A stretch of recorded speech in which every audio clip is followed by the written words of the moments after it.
Di sudut paling gelap kota, namanya bergema seperti kutukan, Surya Kelana. Ia bukan sekadar preman, tapi legenda hidup yang disebut-sebut lahir dari rahim malam dan dibesarkan oleh kematian.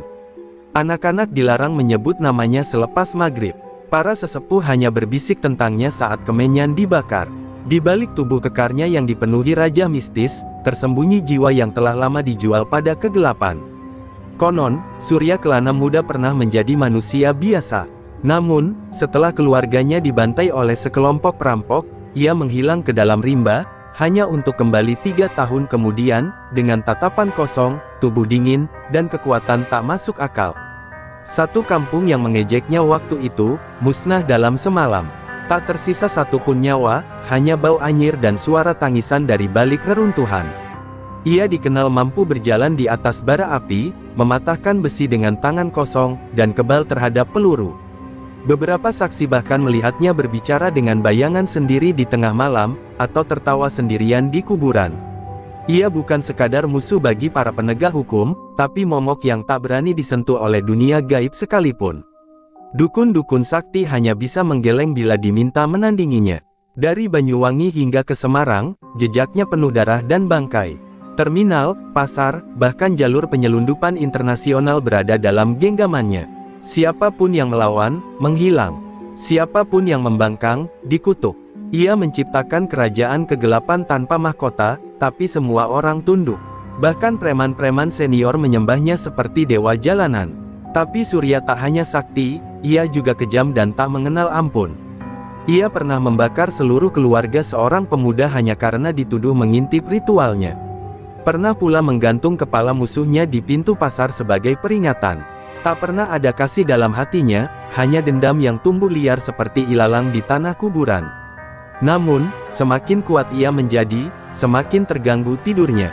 Mimpi-mimpi buruk menghantamnya setiap malam, bayangan hutan lebat, suara perempuan bersenandung, dan tatapan tajam dari mata yang tak pernah ia kenal. Ia mencoba mengusirnya dengan darah, tapi suara itu selalu kembali. Seolah ada sesuatu dari masa lalu yang belum selesai. Sesuatu yang lebih tua, lebih kuat, dan lebih berbahaya dari dirinya sendiri. Warga mulai merasakan perubahan. Hewan-hewan sering menghilang dari pinggir kota. Awan hitam menggantung lebih lama.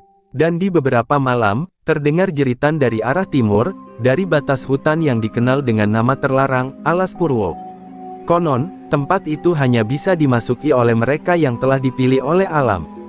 Dan Surya Kelana, dalam segala kesaktiannya, merasa terpanggil. Ia tertawa keras suatu malam, menatap purnama dengan mata merah.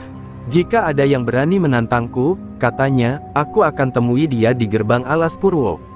Aku akan tunjukkan bahwa tak ada yang lebih sakti dari Surya Kelana. Tapi alam tak pernah menerima tantangan dengan diam. Di balik bisik angin hutan, seorang gadis telah membuka matanya, dan bumi pun menunggu dentuman takdir yang akan mengakhiri legenda hitam itu. Hening menyelimuti Alas Purwo malam itu. Kabut turun perlahan, menyelimuti pohon-pohon raksasa yang menjulang seperti penjaga abadi dari dunia lain. Di tengah hutan itu, di sebuah pondok kayu sederhana yang nyaris tak terlihat oleh mata manusia biasa, Larasati membuka matanya perlahan. Nafasnya dalam dan tenang, tapi tatapannya tajam seperti mata seekor elang. Ia telah mendengar bisikan angin, merasakan kegelisahan tanah, dan mimpi-mimpi tentang darah yang akan tumpah di batas dunia gaib dan dunia manusia. Larasati bukan gadis biasa. Sejak kecil ia diasuh oleh seorang pertapa tua yang hanya dikenal sebagai Eyang Jatmiko, penjaga terakhir gerbang gaib Alas Purwo. Ia tumbuh tanpa mengenal kota, televisi, atau hingar-bingar manusia. Tapi ia mengenal bahasa burung hantu, dapat membaca gerak daun, dan mampu mendengar tangisan roh yang tersesat. Di usianya yang kini 25 tahun, ia telah menyelesaikan segala laku tirakat yang diwariskan oleh 7 generasi penjaga sebelum dirinya. Meski wajahnya lembut dan penuh ketenangan, Larasati menyimpan kekuatan yang hanya bisa dibangkitkan saat dunia dalam bahaya. Rambutnya panjang, hitam legam, sering terurai liar saat ia menari di tengah cahaya rembulan dalam ritual penjagaan alam. Banyak yang mengatakan, jika Larasati muncul dari rimba, maka pertanda bencana besar sedang mengendap di balik bayang hutan. Dan malam itu, tanda-tanda itu telah lengkap.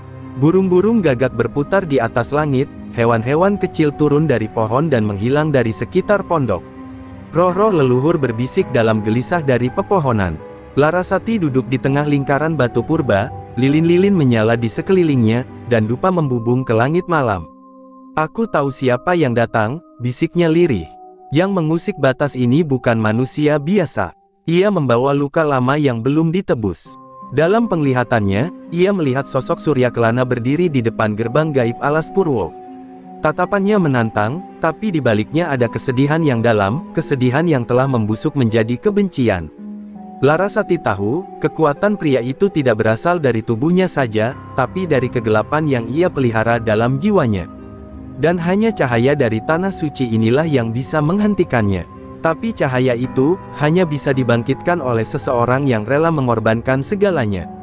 Eyang Jatmiko muncul dari balik kabut, tubuhnya renta, tongkatnya bergetar di tanah. "Waktumu telah tiba, Larasati," katanya lirih. "7 garis penjaga telah berakhir padamu. Dan kali ini, yang datang bukan hanya musuh raga, tapi musuh takdir. Kau harus bersiap, karena jika kau gagal, batas antara dunia manusia dan dunia gaib akan runtuh." Larasati menunduk, kedua telapak tangannya menyatu dalam sembah, air matanya jatuh satu persatu tanpa suara. Bukan karena takut, tapi karena ia tahu, dalam pertarungan ini, tak hanya jiwa yang dipertaruhkan. Ia harus mengungkap sejarah lama yang tersembunyi dalam darah Surya Kelana, sejarah yang ternyata masih berkait dengan leluhur penjaga sendiri. Dari kejauhan, suara auman tak dikenal menggema, mengguncang pepohonan dan membangunkan roh-roh purba. Larasati berdiri, menggenggam sebuah keris pusaka yang tertancap di altar batu. Senyumnya samar, matanya bersinar. "Jika dia datang membawa gelap," ujarnya pelan, "maka aku akan jadi cahaya terakhir. Di sini, di tanah para leluhur, aku akan menulis akhir bagi legenda kelam itu." Angin dari timur bertiup lebih dingin dari biasanya, membawa aroma darah dan bara. Langkah-langkah kaki yang berat mengguncang tanah di desa-desa sekitar alas Purwo. Surya Kelana datang, bukan sendiri, tapi membawa pasukan bayangan, para preman buangan, mantan algojo, dan pemuja ilmu hitam yang telah menyerahkan nurani demi kekuasaan. Mereka menyebut diri sebagai pasukan malam, dan kemanapun mereka melangkah, kematian selalu lebih dulu menjemput. Desa Wanasari menjadi korban pertama. Tanpa peringatan, langit menggelap saat mentari masih tinggi. Teriakan anak-anak tenggelam dalam kobaran api. Para warga yang mencoba melawan hanya menemukan dirinya membatu, tubuhnya menghitam diselimuti kutukan. Di tengah kekacauan itu, Surya berdiri tenang, seperti penguasa neraka yang baru saja membuka gerbang kekuasaan. "Ini baru awal," gumamnya, sambil menatap batas hutan yang tampak seperti dinding bayangan. Sementara itu, Larasati menyaksikan kehancuran itu dari puncak Bukit Suci, matanya memerah menahan emosi. Ia tak pernah melihat penderitaan manusia secara langsung sebelumnya, dan kini semuanya tampak seperti mimpi buruk yang menjelma nyata. Eyang Jatmiko memintanya bersabar, karena belum saatnya kekuatan sejati digunakan. "Setiap cahaya besar," katanya, "muncul setelah kegelapan menyentuh dasar terdalam hati manusia." Namun, rasa sabar itu diuji ketika Larasati menemukan seekor kijang kecil tergeletak di bawah pohon keramat. Tubuhnya terbakar sebagian, tapi masih bernapas. Ia menangis saat memeluk tubuh mungil itu, dan tanah di sekelilingnya perlahan bergetar. Daun-daun jatuh seperti air mata langit. Ia tahu, Surya Kelana tidak hanya menantang penjaga hutan, ia sedang menyayat-nyayat jiwa dari tanah kelahirannya sendiri. Di pusat markasnya yang gelap, Surya mulai merasa ada sesuatu yang aneh. Mimpi-mimpi buruknya makin tajam, memperlihatkan seorang gadis berpakaian putih, berjalan di atas sungai darah. Ia terbangun dalam peluh dingin, namun tak bisa melupakan wajah itu, wajah yang seolah pernah dikenalnya dari masa lalu yang telah ia kubur dalam-dalam. Ia mulai curiga, bahwa pertempurannya kali ini bukan sekadar menguasai hutan, melainkan melawan takdirnya sendiri. Hari demi hari, perang tak kasat mata mulai terasa. Binatang-binatang liar menghilang, langit kehilangan warnanya, dan suara-suara dari balik pohon mulai bersenandung, seolah menyanyikan lagu perang dari zaman purba. Warga yang tersisa mulai bermimpi tentang dua sosok, satu berselimut kabut hitam, satu bersinar dalam cahaya rembulan. Mereka tahu, sesuatu yang besar akan segera terjadi, dan mereka hanya bisa berdoa. Larasati tak lagi bisa menunggu. Di malam ketiga setelah pembantaian, ia turun dari Bukit Suci, mengenakan pakaian ritual warisan leluhurnya, jubah putih berenda merah darah dan selendang berisi doa-doa kuno. Di tangannya tergenggam keris pusaka yang kini berdenyut pelan, seolah menanti untuk digunakan. Di matanya, tak ada lagi keraguan. Yang tersisa hanya tekad untuk melindungi, walau harus mengorbankan dirinya sendiri. Di kejauhan, dari balik dinding kabut, terdengar suara langkah yang tak manusiawi. Surya Kelana telah menyadari keberadaan penjaga itu. Akhirnya, gumamnya dengan senyum bengis, bayangan terang itu muncul juga. Mari kita lihat, siapa yang akan ditelan malam, dan siapa yang akan dilahirkan oleh fajar. Langit di atas alas Purwo seperti berhenti bernafas. Matahari tertahan di balik awan kelabu, menciptakan bayangan panjang di antara pepohonan. Larasati berjalan menyusuri jalan setapak kuno yang hanya terlihat oleh penjaga. Setiap langkahnya menggetarkan semesta rimba, seolah bumi mengenal pemilik sejatinya kembali hadir. Di pundaknya, beban warisan leluhur terasa semakin berat. Tapi ia tak goyah. Ia tahu, perang yang akan datang tak hanya membutuhkan kekuatan fisik, tapi juga keberanian untuk menyelami jiwa sendiri. Di dalam gua keramat yang tersembunyi di jantung alas Purwo, Larasati kembali pada asal-muasal kekuatannya. Ia duduk bersila di depan arca tua berwajah tiga, lambang dari tubuh, ruh, dan takdir. Tubuhnya mulai memanas, keringat mengalir deras, dan napasnya berubah berat. Ia memasuki laku tapa terakhir, raga lepas sukma. Ia harus menyatu dengan leluhur, menggali kekuatan dari dimensi yang lebih dalam, lebih purba, dan lebih liar dari dunia manusia. Dalam keadaan antara sadar dan tidak, jiwanya melayang ke lautan cahaya. Di sana ia bertemu sosok-sosok tua berjubah kabut, para penjaga terdahulu yang telah gugur dalam pertarungan serupa. Mereka tak berbicara dengan kata-kata, melainkan dengan getaran hati dan isyarat jiwa. Salah satu dari mereka, perempuan dengan wajah mirip dirinya, mendekat dan menyentuh dada Larasati. Bukan hanya kekuatan yang akan kau butuhkan, bisiknya dalam getaran cahaya, tapi pengampunan atas luka lama yang tak pernah disembuhkan. Larasati terkejut. Dalam kilatan bayangan, ia melihat masa lalu Surya Kelana, seorang anak kecil yang menyaksikan ibunya dibakar hidup-hidup oleh penduduk karena dituduh penyihir. Ia berlari ke hutan, terhanyut dalam amarah, lalu dipungut oleh makhluk gaib penjaga ilmu hitam. Dari sanalah lahir kebencian yang mengakar, dendam yang tak pernah disembuhkan. Larasati menangis, bukan karena takut, tapi karena kini ia mengerti, ia tak hanya melawan sosok jahat, tapi jiwa yang tersesat dan menjerit minta dimaafkan. Tubuhnya terguncang hebat saat kembali ke dunia nyata. Keris pusaka di sampingnya bersinar merah menyala. Ia telah menyatu dengan roh-roh leluhur, dan kekuatan itu kini mengalir bebas di nadinya. Tapi ia juga tahu satu hal yang tak bisa dibantah, jika ia ingin mengalahkan Surya Kelana, ia harus menyentuh bukan hanya tubuhnya, tapi juga jiwanya. Dan itu berarti menghadapi luka yang tidak ia buat, tapi harus ia tanggung. Sementara itu, di sisi lain hutan, Surya Kelana mulai merasakan guncangan batin yang ia tak pahami. Setiap malam ia mendengar suara ibunya menangis, suara anak-anak memanggil namanya, dan cahaya putih yang selalu muncul di sudut matanya. Ia marah, membabi buta, membakar pohon-pohon sakral, tapi suara itu tak pergi. Ia mulai menyadari, bahwa lawannya bukan hanya gadis penjaga hutan, tapi cermin dari jiwa yang telah lama ia kubur. Ketika Larasati bangkit dari meditasinya, tanah di sekeliling gua mulai retak. Alam memberikan tandanya, perang telah dekat. Tapi perang ini bukan sekadar adu kekuatan. Ini adalah penebusan. Ia berdiri, menggenggam keris yang kini berubah bentuk, tajam di satu sisi, dan berpendar hangat di sisi lain. Aku tak akan membunuhnya, ucapnya lirih, aku akan membebaskannya, dari dirinya sendiri. Langkah Surya Kelana tiba di gerbang Banyuwangi seperti datangnya badai. Langit menghitam tanpa hujan, dan angin membawa suara lolongan dari dimensi yang tak terlihat. Kota kecil itu menjadi panggung pertama dari pertarungan yang akan mengguncang batas dunia. Penduduk berlarian menyelamatkan diri, karena mereka tahu, bukan manusia yang datang, tapi raksasa dari kegelapan, legenda yang hanya dikenal lewat bisik-bisik penuh ngeri. Di alun-alun kota, Surya berdiri tegak, tubuhnya berbalut kekuatan tak terlihat. Matanya bersinar merah, dan setiap langkahnya membuat tanah merekah. Di belakangnya, para pengikutnya mendirikan lingkaran api. Ritual pemanggilan roh pelindung hitam dimulai.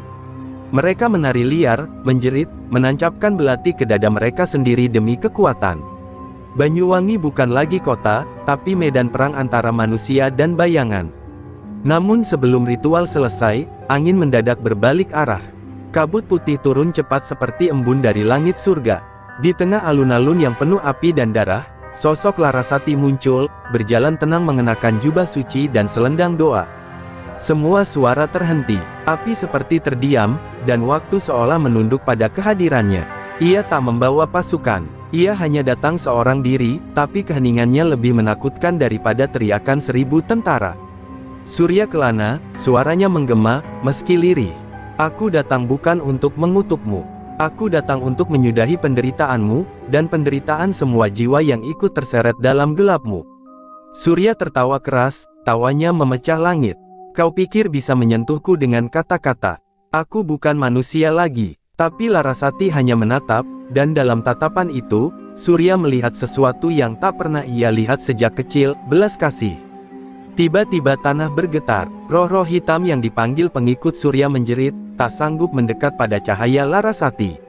Keris pusaka di tangan gadis itu bersinar terang, lalu ia ayunkan perlahan ke udara, gerakan pertama dari tari jiwa penebus, tarian leluhur yang hanya digunakan sekali setiap 700 tahun, untuk menyembuhkan jiwa yang terkutuk. Tubuh Larasati bergerak anggun, tapi setiap gerakan menyayat udara, mengusir roh-roh gelap dan menyakitkan hati Surya dengan kenangan masa kecil yang terkubur. Surya menggigil, tangannya gemetar saat ia mencoba menyerang, tapi kekuatan gaib dalam dirinya mulai retak. Ia melihat bayangan ibunya di balik gerakan Larasati, memanggilnya dengan senyum pilu. Amarahnya meledak, ia menghunus pedang kutukan dan berlari ke arah Larasati. Tapi sebelum senjatanya menyentuh tubuh gadis itu, keris Larasati menyentuh tanah, dan cahaya membuncah, membungkus mereka dalam pusaran angin dan cahaya menyilaukan. Waktu berhenti, para pengikut Surya terpental, dan api ritual padam seketika. Di dalam pusaran itu, hanya ada mereka berdua, Surya Kelana yang tengah bertarung dengan jiwanya sendiri, dan Larasati yang menari untuk menyembuhkannya. Jeritan Surya menggema ke langit, bukan karena kesakitan fisik, tapi karena jiwa lamanya dipaksa bangkit dari kubur. Tarian darah telah dimulai, tapi ini bukan tarian untuk membunuh, ini tarian untuk membebaskan. Ketika cahaya itu memudar, Surya Kelana terjatuh bersimpuh di tanah. Tubuhnya gemetar, bukan karena luka fisik, tapi karena benturan dahsyat dalam jiwanya. Bayangan masa lalu bermunculan tanpa bisa ia kendalikan, tangis ibunya, api yang membakar rumah masa kecilnya, wajah-wajah penuh kebencian yang pernah mengusir mereka dari desa. Ia menggenggam tanah, mencakar bumi seolah ingin menanam kembali semua ingatan itu agar tak muncul ke permukaan. Larasati berdiri di hadapannya, napasnya terengah, wajahnya pucat namun matanya tetap memancarkan cahaya kasih. Ia tidak mengangkat keris, tidak pula mengucapkan mantra. Ia hanya menatap Surya dengan kelembutan yang menusuk lebih dalam dari 1000 tombak. Kau tidak jahat, Surya, ucapnya lirih. Kau hanya terlalu lama hidup dalam luka yang tak pernah sembuh. Kalimat itu menggema dalam benak Surya, menghantam lapisan hati yang telah lama membatu. Namun, kegelapan dalam diri Surya tidak tinggal diam. Dari bayangan tubuhnya sendiri, muncul sosok samar, bayangan Kelana, manifestasi dari seluruh dendam, rasa sakit, dan amarah yang ia pelihara bertahun-tahun. Sosok itu berwajah sama, namun mata merahnya menyala penuh kebencian. Kau lemah, teriaknya. Lihat perempuan itu, dia akan membunuhmu. Kau akan jadi pecundang seperti dulu lagi. Surya berteriak, tubuhnya terguncang keras. Ia merasa terbelah dua, satu sisi ingin percaya pada cahaya Larasati, sisi lainnya masih terjerat dalam cengkeraman dendam yang telah memberinya kekuatan selama ini. Aku tak tahu siapa aku. Jeritnya sambil menahan kepalanya. Bayangan Kelana mulai membesar, mengerikan seperti siluman, dan menarik Surya ke dalam pusaran kegelapan yang tiba-tiba terbuka di bawah tanah. Larasati tak tinggal diam. Ia melompat ke dalam pusaran itu tanpa ragu, menembus kabut hitam untuk menyelamatkan Surya.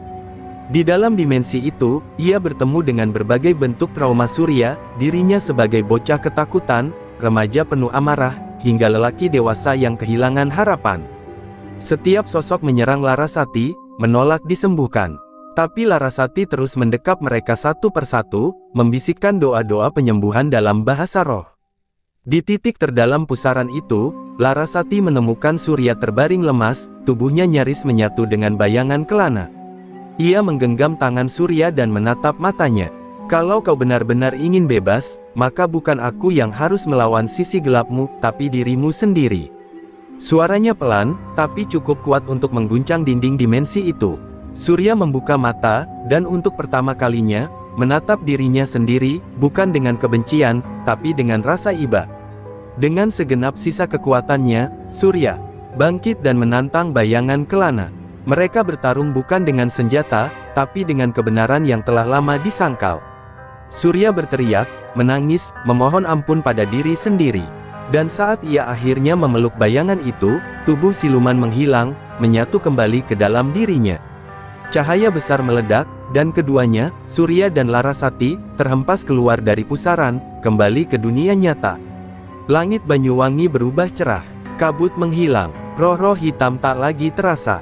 Para pengikut Surya melarikan diri, kehilangan arah dan kekuatan. Larasati duduk di tanah, memandang Surya yang kini terbaring lemah namun damai. Ia tahu, pertempuran belum usai, tapi untuk pertama kalinya, sebuah retakan telah terbentuk di balik luka Surya.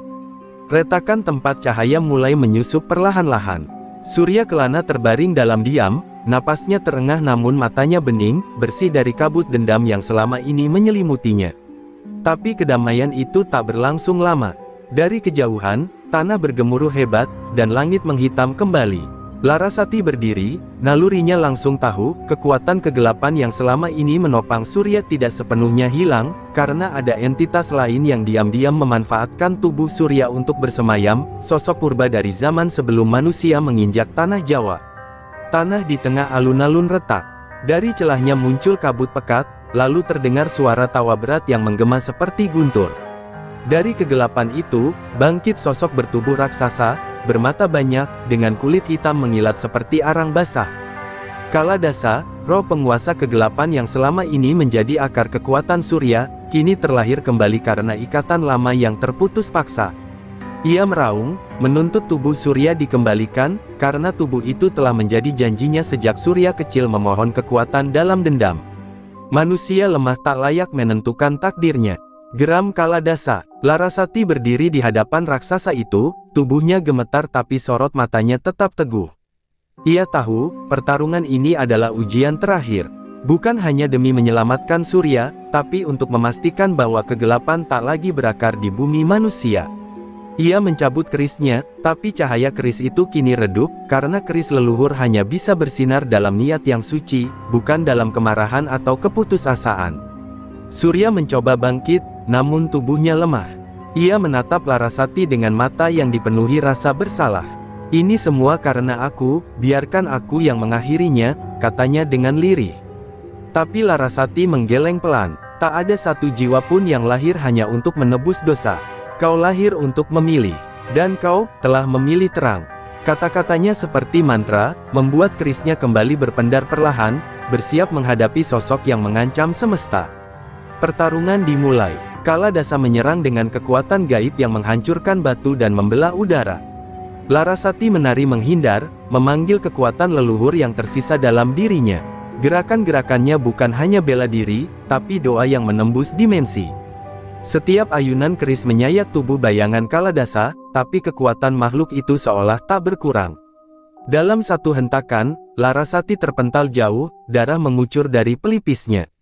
Di titik itulah, Surya menyeret tubuhnya menuju Larasati. Dengan suara pelan, ia membisikkan mantra lama yang diajarkan ibunya sebelum wafat, mantra pemisah jiwa dan raga. Ia tahu apa yang harus ia lakukan, menyerahkan diri, agar Kaladasa tak punya wadah lagi untuk menumpang. "Jangan, Surya," seru Larasati. Tapi Surya hanya tersenyum. "Kali ini, aku memilih bukan karena benci, tapi karena cinta." Sebelum Larasati bisa menahannya, Surya melompat ke arah Kaladasa, meneriakkan mantra itu sambil menikam dirinya sendiri dengan pecahan keris yang ia genggam. Tubuhnya menyala, dan jiwa yang dulu kelam berubah menjadi cahaya terang membakar. Kaladasa meraung, tubuhnya retak, terbakar oleh cahaya yang keluar dari dalam. Dalam ledakan cahaya terakhir, suara tangis dan tawa bersatu, lalu sunyi. Kabut perlahan menghilang. Tanah yang tadinya retak mulai menyatu, dan langit yang kelam berubah jingga, seakan senja turun lebih awal demi menghormati sebuah jiwa yang telah memilih terang. Di tengah puing dan debu, Larasati terduduk diam, matanya kosong menatap ke arah tempat terakhir surya berdiri, yang kini hanya menyisakan abu yang bersinar pelan, menyatu dengan angin. Tak ada sorak kemenangan, tak ada nyanyian para leluhur.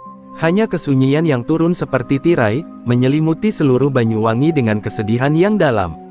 Larasati menggenggam tanah bekas pijakan surya, dan untuk pertama kalinya, air matanya jatuh, bukan karena luka, tapi karena kehilangan yang tak tergantikan. Ia membisikkan doa, namun suaranya tenggelam dalam sepi yang begitu pekat. Warga mulai berdatangan perlahan dari persembunyian mereka. Mereka menyaksikan Larasati yang berlutut di tanah, dan mereka tahu, badai telah berlalu. Banyak dari mereka yang tidak tahu apa yang sebenarnya terjadi, tapi mereka semua bisa merasakan, ada jiwa besar yang gugur demi menjaga keseimbangan alam. Mereka menundukkan kepala, memberikan penghormatan diam-diam pada pahlawan yang tak mereka kenal. Dari kejauhan, seorang lelaki tua berjubah putih mendekat. Ia adalah Ki Ajar Suraatma, penjaga kitab tua dari Alas Purwo, yang selama ini mengamati pergerakan kekuatan gelap dari kejauhan. Ia menatap Larasati dengan mata lembut namun penuh duka.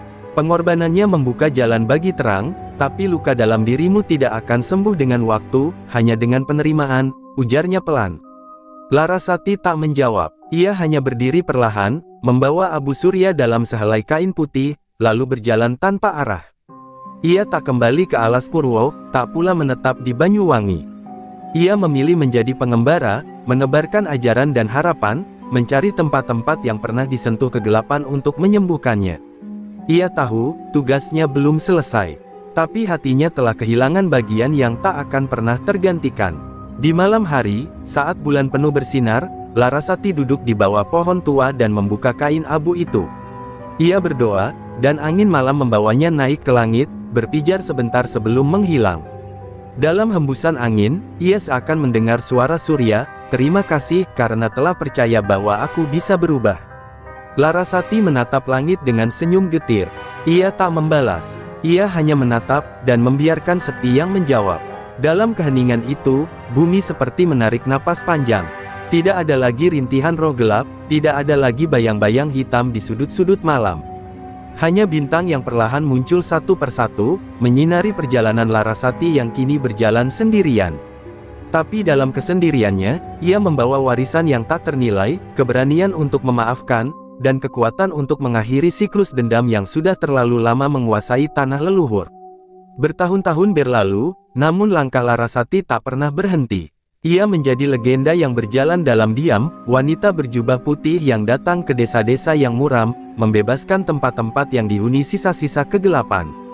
Tak banyak yang tahu namanya, tapi semua yang pernah bersua dengannya membawa kisah yang sama, tentang mata yang penuh luka, tapi juga cahaya yang menghangatkan. Suatu malam, Larasati tiba di kaki Gunung Ijen, tempat terakhir dalam peta leluhur yang diberikan oleh Ki Ajar Suraatma.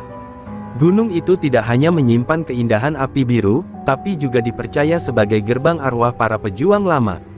Di sana, ia menemukan gua tersembunyi yang dipenuhi lukisan dinding purba, menggambarkan pertarungan antara cahaya dan kegelapan, mirip kisahnya sendiri, seakan sejarah terus berulang. Dalam keheningan gua itu, Larasati duduk bersila dan membuka kitab warisan dari Alas Purwo. Di halaman terakhir, ada lembar kosong yang selama ini belum ia pahami. Tapi malam itu, kata-kata mulai muncul dengan tinta tak kasat mata, seperti ditulis oleh roh para leluhur, setiap jiwa yang memilih terang, akan meninggalkan jejak yang abadi. Namun yang memilih memikul terang, akan menjadi terang itu sendiri.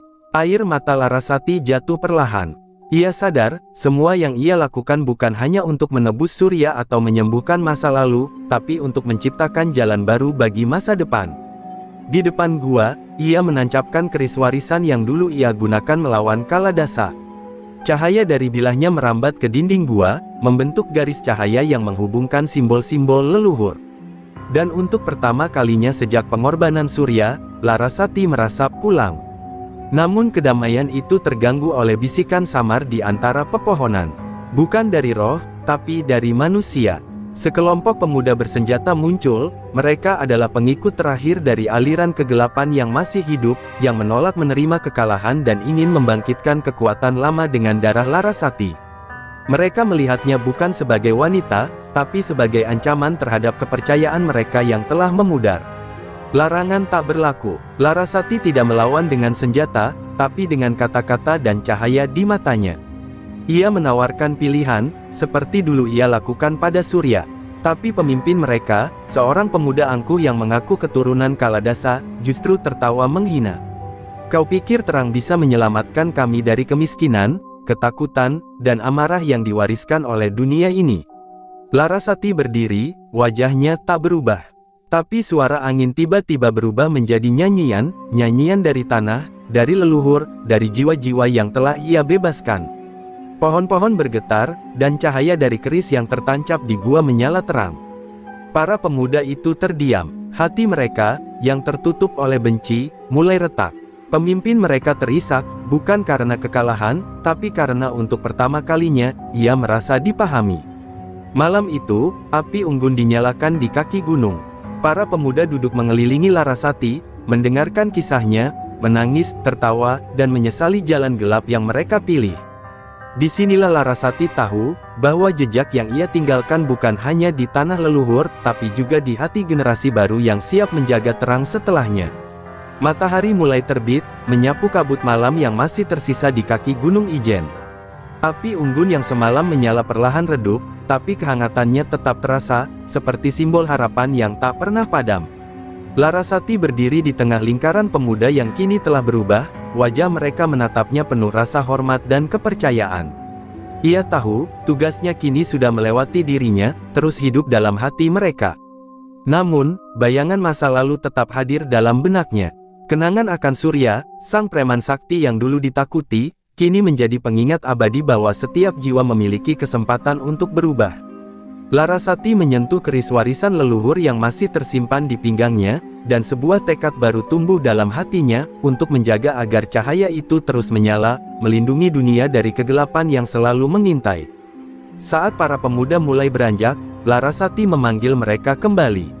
Jangan pernah lupakan bahwa kekuatan terbesar bukan berasal dari senjata atau sihir, tapi dari hati yang tulus dan niat yang murni, ucapnya dengan suara penuh wibawa.